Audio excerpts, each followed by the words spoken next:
My brain just works maybe a little differently or a little bit faster than yours does, but it's just because my brain is incredibly active. The nerves are just a little bit more triggering. The funny story that I have, it's when I first had my first seizure ever. It was during school, and it was in the middle of school, and afterwards, the yard aides came over to me, and my friends were surrounding me, and they all started asking me questions. Do you know what day it is? Do you know where you are? And what your name is? And I apparently gave them so much attitude. I was like, Stacy, it's July, I'm at school. And then they had called 911 and an ambulance had come. Someone got me a wheelchair, and while I was in the wheelchair, everyone in the cafeteria was staring at me. And apparently I looked at everyone and went, as I was leaving. I don't remember any of it. It was kind of like me saying goodbye to people, and I think it was just my sarcastic, playful attitude that was coming out. The part that I do remember when I did wake up, or when I came to, was the ambulance door shutting and I saw a glimpse of my mom and I was strapped down. But that was the first thing that I remember from that experience. It was terrifying. I felt like I went into shock.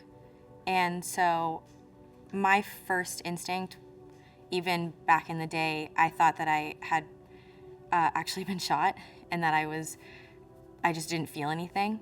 And the EMT kept saying, it's okay, don't worry, it's okay. And I kept on asking, what's going on? I have no idea, like, tell me. And then she told me I had a seizure and I just started crying. So I wasn't even worried about my friends as much as it was my mom that I saw. And so then when we got to the hospital, I was just looking for her, and she stayed with me by my side until I got to an actual bed. And all of my best friends left school and they showed up at the hospital and were there ready to be by my side and tell the doctors what happened. My friends and my family are the greatest people in the entire world. I got diagnosed with epilepsy in 2008 when I was in high school. And it was during a time when I was an older child, but I was learning who I was. And I never really faced speaking about it with anyone.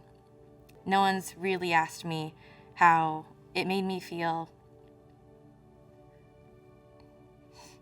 or how I used to feel about my grandma. And I know that my seizure disorder is not as invasive as others, but I know that it's important and everybody else is important, and I just,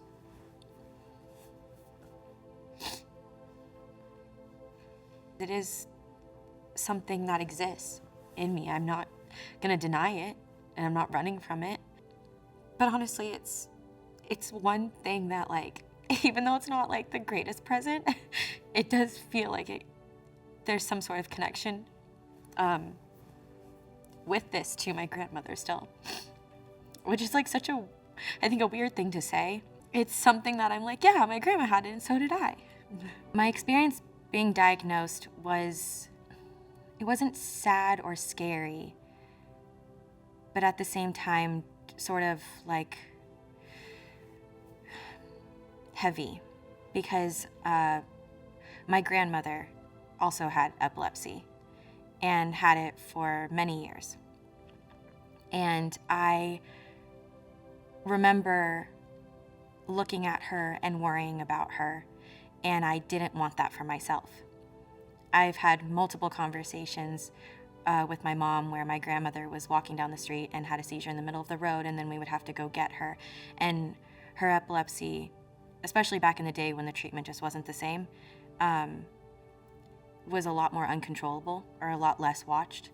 And so when I found out that I had it, I was nervous to not only have to deal with it, but to also put my family through the same thing that we had already been dealing with another person that we already loved and cared about so much. I come from a family of people in the medical industry. My dad's a doctor, and so my first neurologist is someone that I grew up knowing who's one of my dad's friends, and I've never felt more comfortable knowing that like somebody who loved me was watching me.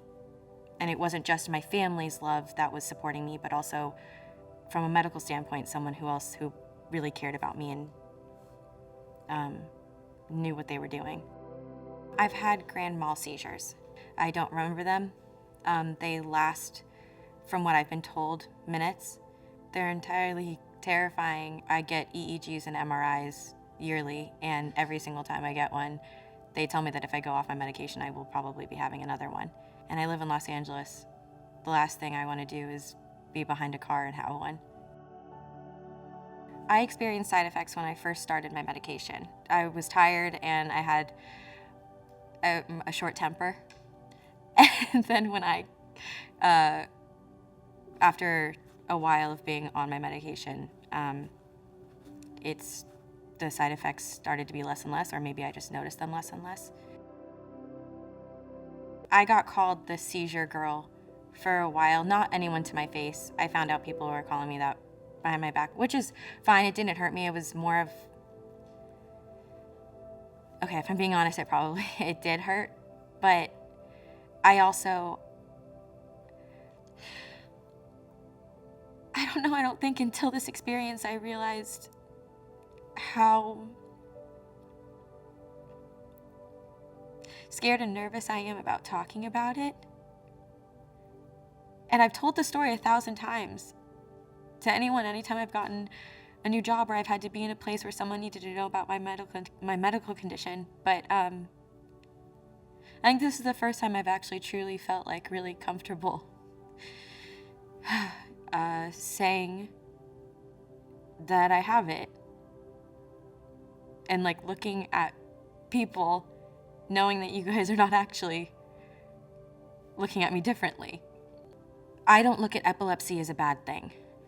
I look at epilepsy as something that just exists in my brain. It's a matter of fact. Genuinely, I think it exists because of who I am, and meaning that epilepsy comes with being everything that I am.